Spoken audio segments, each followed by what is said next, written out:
Hello 10th class. Today we are going to start with a lesson from the diary of Anne Frank, which is written by Anne Frank. Okay, the extract is an excerpt from the personal diary of the 13-year-old Jewish girl who witnessed the horrors of the Nazi rule at the time of the World War II. सो ये एक छोटा सा हिस्सा है, excerpt है from the personal diary of 13 years old Jewish girl है, वो 13 साल की है, उसकी डायरी का एक छोटा सा हिस्सा है जिसने कि नाजी रूल के हॉरर्स को, डर को फेस किया था at the time of world war two, second world war के समय.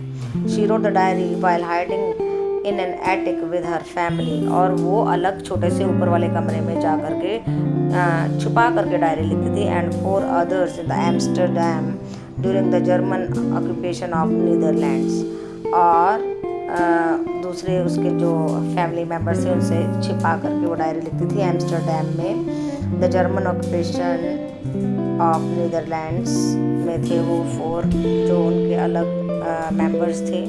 This excerpt is not a traditional recorded diary, but is an insight into the thoughts of the young girl and her ability to write creatively.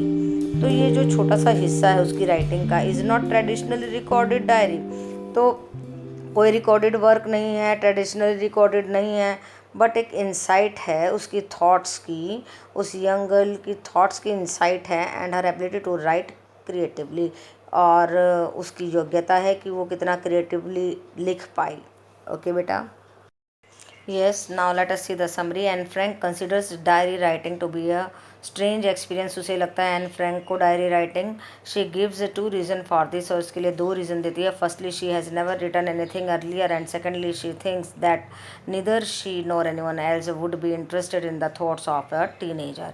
पहली बात तो उसे लगता है कि she has never written, कभी उसने कभी कुछ लिखा नहीं है. दूसरी बात उसे लगता है कि कोई भी टीनेजर की थॉट्स में इंटरेस्टेड नहीं होगा, अपना इंटरेस्ट नहीं दिखाएगा. However she feels an inner compulsion to write, और अंदर से उसे कंपल्शन सी, मजबूरी सी या ज़रूरत सी महसूस होती है. So she decides to pen down her thoughts, और वो सोचती है कि मुझे लिखना चाहिए. One day when Anne was feeling unhappy and depressed, she recalled the saying that paper has more patience than people. और जब वो बहुत ही बुरा फील कर रही थी, डिप्रेस सा लग रहा था, अनहैप्पी थी, she record that the saying that, और उसे याद आया कि उस दिन उसने कहा कि पेपर के पास लोगों से ज़्यादा पेशेंस है, कि पेपर कुछ बोलता नहीं, उस पर लिखते जाओ, और पीपल को अगर हम कुछ कहेंगे तो वो सुनेंगे नहीं हमारी बात. She continue to brood about this thought and concluded that it was indeed right. और वो उस बात को सोचती रही, ब्रूडिंग करती रही, ब्रूड करना, थिंक करना अबाउट दिस थॉट, उस थॉट को सोचती रही. And concluded that it was indeed right, और उसने सोचा कि ये बिल्कुल सही बात है. She decided that she would not let anyone other than our true friend, और उसे लगा कि इसके अलावा उसके पास कोई भी ट्रू फ्रेंड नहीं है. Read what she would write in the self backed notebook her diary, और उसने ये सोचा कि जो मैं अपनी stiff backed, not stuff, stiff backed notebook her diary, अपनी उस नोटबुक में, उस डायरी में जो कुछ भी उसने लिखा, उसने डिसाइड कर लिया कि मैं लिखूँगी. And there is no other true friend, इस डायरी के सिवा उसका कोई ट्रू फ्रेंड नहीं है. She records that the reason which prompted her to write a diary is that she does not have any friend.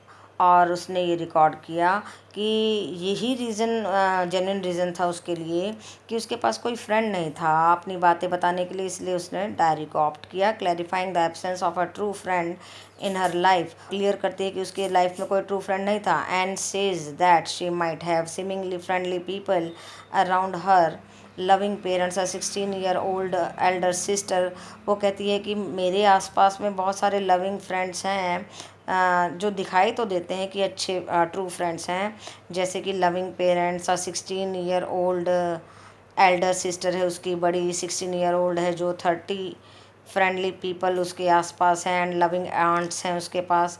But they are not true friend for her, but a true close friend is missing. वो कहती है कि एक true friend missing है। She can talk only about the ordinary things to these people, but वो छोटी मोटी बातें इन लोगों के साथ में कर सकती है, but she can not share intimate secrets. लेकिन वो अपने बिल्कुल अंदर के सीक्रेट्स को शेयर नहीं कर सकती है with any one of them, उनके साथ नहीं शेयर कर सकती है। She accepts that her reserved nature prevents her from having any close friends.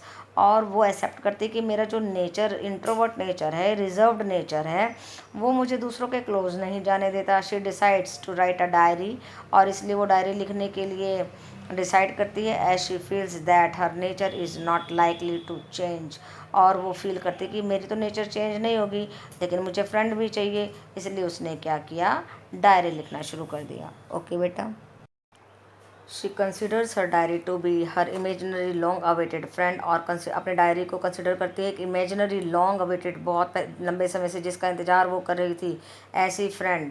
And names is Kitty, और उसका नाम किटी रखती है। She always resolves to adopt a novel method of writing, और नॉवल मेथड अडोप्ट करती है लिखने के लिए, नॉवल के रूप में लिखती है। It because nobody would understand a single word of what she writes. तो उसे पता था कि कोई उसकी बात को नहीं समझ सकेगा। If she begins writing straight away, अगर वो सीधा लिखना शुरू कर देगी तो उसकी बात को कोई समझ ही नहीं पाएगा। So she gives a brief sketch of her family in the beginning, और इसलिए वो शुरू में अपनी फैमिली के बारे में एक ब्रीफ स्केच देती है। And rights that her father is an adorable man.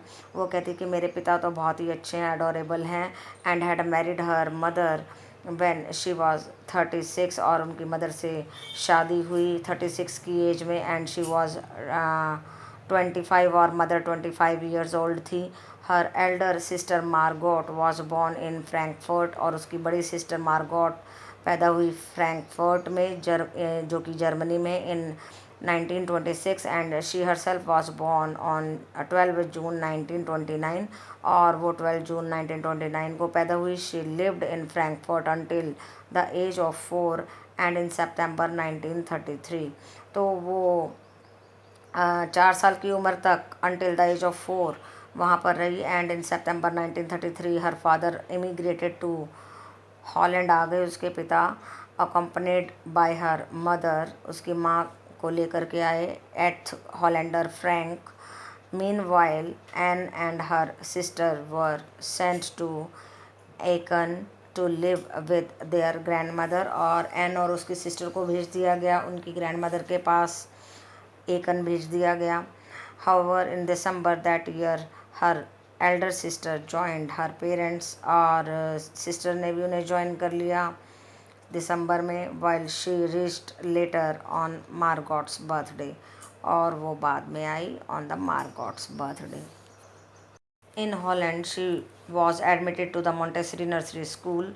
Holland में उसको नर्सरी स्कूल में डाल दिया गया, मोंटेसरी नर्सरी स्कूल में। Giving an interesting description of her school life, वो बहुत ही अच्छा इंटरेस्टिंग डिस्क्रिप्शन देती है अपने स्कूल लाइफ का। And makes a special mention of mister Kuporus, her teacher in the 6th form and the headmistress of the school. और वो अपने टीचर के बारे में बताती है, हेडमिस्ट्रेस के बारे में बताती है। She was so dear to her that they both had a tearful farewell at the end of the year. तो दोनों की वो बहुत ही डियर थी, बहुत ही प्यारी थी, इसलिए जो है ईयर के लास्ट में उसे टीयरफुल फेयरवेल मिली। मीन्स आंसू भरी, मतलब बहुत प्यार करते थे, उसे मिस कर रहे थे कि तुम जा रही हो। And grandmother fell ill in the summer of 1941 में उसकी मदर जो है बीमार पड़ गई। And had to be operated upon, और उनका ऑपरेशन करना पड़ा। So Anne had a simple birthday celebration that year, और एन का बर्थडे बहुत सादगी से मनाया गया क्योंकि मदर, जो ग्रैंड मदर थी, वो बीमार हो गई। Sadly her grandmother died in January 1942 में उसकी ग्रैंड मदर चल बसी। Remembering her fondly and lovingly Anne's birthday celebration in June 1942, वो याद करती है अपने बर्थडे को, जो सेलिब्रेशन जून 1942 में। Had a candle lit for her grandmother along with the rest, तो एक कैंडल जला करके अपनी ग्रैंड मदर की आत्मा के लिए शांति उन्होंने मांगी। And next writes about June 20, 1942 के बारे में लिखती है। On the account of her classroom experiences she writes in her diary, अपने क्लासरूम एक्सपीरियंसेस लिखती है डायरी में, that her entire class was terrified and nervous because the school teacher were going to have a meeting to discuss the annual results. तो सभी बच्चे nervous थे क्योंकि उनके स्कूल टीचर जो है एक एनुअल मीटिंग, वो एक मीटिंग कंडक्ट करने जा रहे थे एनुअल रिजल्ट्स को लेकर के। However Anne and her friends G N had a heartily laugh at the two boys sitting behind them, C N and Jacques. तो उसकी जो फ्रेंड थी एन और जीएन, दो बच्चों पर हंसे, उन बॉयज़ पर हंसे, सीएन एंड जैक्स पर। क्यों? देखिए, these boys had put at stake their entire holiday savings betting their respective results. तो दोनों ने शर्त लगाई हुई थी अपने रिजल्ट्स के बारे में, तो पूरा जून और पूरे हॉलीडेज़ में उन्होंने ये बैट वगैरह लगाई हुई थी। Their silly arguments irritated Anne but neither her angry outbursts nor her friends' pleading glances had any effect on the two boys. तो उनके जो सिली आर्गूमेंट्स थे उन्होंने एन को इरिटेट कर दिया, पर ना तो जो एंग्री आउटबर्ड्स थे एन के, nor her friends' pleading glances, और ना ही उसकी फ्रेंड की जो इस तरीके की लुक थी कि वो कह रही थी कि ऐसा मत करो, had any effect on the two, दोनों बॉयज़ पर कोई असर नहीं पड़ा। मीन्स एन को गुस्सा आ रहा था, फ्रेंड कह रही थी कि ऐसा मत करो, फिर भी उन बॉयज़ पर कोई असर नहीं पड़ा। Here Anne records her observation that her class had quite a few dumb students. Anne ने रिकॉर्ड किया कि उसकी क्लास में कुछ डम स्टूडेंट्स थे, अच्छे स्टूडेंट नहीं थे, नालायक थे। Near a quarter of the class needed to be kept back, और क्वार्टर 1/4 क्लास जो है उसको पीछे कर दिया जाना चाहिए था। She also observes that teachers are the most unpredictable creature, और उसने देखा कि टीचर्स भी अनप्रडिक्टेबल थे, उनके बारे में कुछ नहीं कहा जा सकता था। So the results could not be guessed, और इसलिए रिजल्ट्स को गैस नहीं किया जा सकता था। ओके बेटा। Anne was not worried about herself and her girl friends, Anne अपने और अपनी गर्लफ्रेंड्स के बारे में वरिड नहीं थी। She was sure that they would all make it to the next grade, और उसने पता था कि वो तो नेक्स्ट ग्रेड में चले जाएंगे। Although she was a bit doubtful about the mathematics, they all waited patiently, और उन्हें अपने मैथ्स के बारे में थोड़ा सा डाउट था। उन सब ने पेशेंटली वेट किया रिजल्ट का, and try to encourage and cheer up each other, और एक दूसरे को वो चीयर अप कर रहे थे, एनकरेज कर रहे थे, प्रोत्साहित कर रहे थे। And was quite friendly with all her teachers except the old fogey. तो एन सभी टीचर्स के साथ फ्रेंडली थी, बस एक ओल्ड फॉगी को छोड़कर। मिस्टर कीसिंग, हर मैथमेटिक्स टीचर मिस्टर कीसिंग थे, वो उनका नाम था वो, who always remained angry with her because of her talkative nature, और वो हमेशा परेशान रहते थे कि क्योंकि एन थोड़ी सी टॉकेटिव थी, बातूनी थी। he warned her constantly to give up this habit, और उन्होंने कहा कि तुम ये आदत जो है छोड़ दो। When all his warnings failed she punished her by assigning extra homework, और जब सारी वार्निंग फेल होगी तो उन्होंने कहा कि चलो तुम्हें मैं एक्स्ट्रा होमवर्क देता हूँ क्योंकि तुम मेरी बात नहीं मान रही हो। And was asked to write an essay on a chatterbox, और एक चैटर बॉक्स पर, चैटर बॉक्स क्या होता है, जो बातों से भरा होता है, तो उस पर उन्होंने एक ऐसे लिखने के लिए बोला। She did not know what to write but noted down the topic and tucked it in her bag, और उसे पता नहीं था कि इसके बारे में मैं क्या लिखूं, और उसने उस टॉपिक को लिया और अपने बैग में रख दिया, टक कर दिया। After that she try to remain quiet in the class, उसके बाद वो क्लास में उसने काफ़ी कोशिश की कि चुपचाप बैठे। In the evening her finishing after finishing her routine homework she thought about the topic chatter box, सारा काम करने के बाद उसने सोचा कि चलो चैटर बॉक्स के बारे में सोचती हूँ। She decided to write convincing arguments, और उसने कुछ कन्विंसिंग जो एग्री करने वाले ऐसे आर्ग्यूमेंट्स के बारे में सोचा। For being a chatter box, कि अगर हम चैटर बॉक्स हैं, हम बातूनी डिब्बे हैं, in the place of rambling and writing haphazardly, तो इधर उधर जो है अपना ध्यान बांटने की बजाय या कुछ और उसने कुछ अनथिंकेबल या कन्फ्यूजन सी राइटिंग लिखने की बजाय उसने उसके बारे में सोचा, और सोचा कि कन्विंसिंग राइटिंग देती हूँ मैं सर को। In her 3-page assignment she wrote that talking is natural to all students, और 3 पेज के असाइनमेंट में उसने लिखा कि टॉकिंग नेचुरल होता है स्टूडेंट्स के लिए, talking becomes more compulsive for her as her mother is a habitual talker.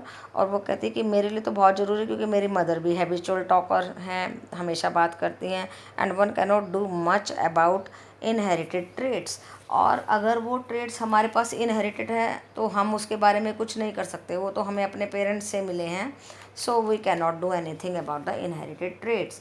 Mister Keesing her teacher had a good laugh at her argument. अब किसिंग को जो है उसके आर्ग्यूमेंट्स पे बड़ी हंसी आई। And Anne resumed talking through the next lesson, और वो बातें करती रही नेक्स्ट लेसन में भी। The teacher then gave her another assignment as punishment. Teacher ने फिर से उसे एक असाइनमेंट दी पनिशमेंट के तौर पर। एन इनकॉरिजिबल चैटर बॉक्स, ऐसा चैटर बॉक्स जो बिल्कुल सुधारा नहीं जा सकता है। Anne handed over this assignment and things remained fine for the next 2 lessons. और एन ने दे दिए वो असाइनमेंट एंड और नेक्स्ट 2 लेसन तक सब चीज़ें ठीक ठाक रही। However during the 3rd lesson mister Keesing lost patience and told her to write an essay titled. अब मिस्टर किसिंग बड़े बौखला गए, उन्होंने कहा चलो ठीक है, तुम्हें एक ऐसे लिखना है क्वैक क्वैक क्वैक पर। सैड मिस्ट्रेस चैटरबॉक्स, किसने कहा? Said miss chatterbox, this made everyone including Anne laugh. तो एन और सारे ये सारा सुन के कि ये क्या टॉपिक है भाई, हैं, तो इस पे हंसने लगे। However she felt that she had already written enough about, कि उसने काफ़ी कुछ लिख दिया इसके बारे में, इस टॉपिक के बारे में। So she must write something new, तो अभी उसको कुछ नया लिखना होगा। Sen one of her friend who was good at writing poetry. अब सेन बड़ी अच्छी थी पोइट्री लिखने में। ऑफर टू राइट एंटायर ऐसे इन द वर्स, और उसने कहा कि चलो पोइम की फॉर्म में लिखते हैं। They overjoyed Anne because she wanted to play the joke on her teacher. वो सब ओवरजॉयड थे because she wanted to play a joke on the teacher who was trying to make her write an ridiculous topic. और जो उसे एक व्यंग्यात्मक topic दे रहा था, कि क्या टॉपिक दिया? Quack quack quack sad mistress chatterbox. Quack quack कहा, किसने कहा? चैटरबॉक्स, मिस्ट्रेस चैटरबॉक्स कहती हैं। तो देखो ये कितना रिडिकुलस सा टॉपिक जो उन्होंने उसे दिया लिखने के लिए। The poem turned out to be a beautiful one, और पोएम जो है बहुत ही ब्यूटीफुल बन के आई। It was about a mother duck and a father swan. एक मदर डक और फादर स्वैन के बारे में थी। दे विद 3 बेबी डकलिंग्स थे उनके, हु क्वैक्ड एंड क्वैक्ड क्वैक्ड, और जो क्वैक क्वैक करते थे। This angered the father swan and he bit the ducklings to death. और उनके क्वैक क्वैक करने से स्वैन को इतना गुस्सा आया कि उसने उनको मार मार के डेथ तक पहुंचा दिया। The joke obviously was on mister Keesing, और ये सारी बात किस पे इनडायरेक्टली जा रही थी? मिस्टर किसिंग पे। He was amused to read the poem and took the joke sportingly, और उन्होंने पूरी पोएम को अम्यूजिंगली पढ़ा और उस जोक को स्पॉटिंगली लिया। He read it to the entire class, सारी क्लास को पढ़ के सुनाया। And several other classes adding his own comments, अपने कमेंट्स भी डाले। From then on Anne was never given assignment, उसके बाद से एन को कोई असाइनमेंट नहीं मिला as punishment. And was also allowed to talk in the class, और उसे क्लास में बोलने भी दिया जाता था। Mister Keesing was changed man and always cracked joke. अब वो बिल्कुल बदल गए थे और उन्हें समझ में आ गया था बच्चे की पोएम से, और वो जोक्स भी सुनाने लगे क्लास में। Now let us see the theme. The extract describes the honest expression of the young teenager. तो उसके ऑनेस्ट एक्सप्रेशंस को दिखाया गया है, किस तरीके से वो अपने बारे में बताती है। शी इज़ रिजर्व्ड पर्सन है। She reveals her inner self to her diary, diary में वो अपने बारे में सारा कुछ लिखती है। Whom she treats as the true friends, और डायरी को अपना ट्रू फ्रेंड मानती है। In the process she records the sweet relationship shared by the teacher and students, और इसमें सारा रिकॉर्ड करती है कैसे टीचर और स्टूडेंट्स के बारे में of students before results and the irritation caused to the teacher when the students talk too much. तो वो ये भी रिकॉर्ड करती कि स्टूडेंट्स की कितने कितने एंक्शियस होते हैं रिज़ल्ट आने से पहले, और वो ये भी बताती है कि टीचर कितने इरिटेट हो जाते हैं जब बच्चे बात करते हैं, टू मच बात करते हैं, and too much are common situation in every part of the world. तो हर जगह पे ये सारी बातें ही कॉमन हैं और देखी जा सकती हैं। So the theme of the extract moves between the plain thoughts of the young girl and her opinion about the school life. तो ये एक्सट्रैक्ट है, ये छोटा सा हिस्सा है उसकी डायरी का, जो उसकी सभी उन थॉट्स के बारे में बताता है, उसकी स्कूल लाइफ के बारे में हमें बताता है। तो ये मैसेज है कि जो डिज़र्व्ड होते हैं डायरी के थ्रू अपने ट्रू फ्रेंड्स बना सकते हैं, अपने मन की बातें लिख सकते हैं, और फिर उस डायरी को बाद में पढ़ा जाए या और कोई भी पढ़ता है तो उसको कितने अच्छे एक्सपीरियंसेस आते हैं। ओके बेटा।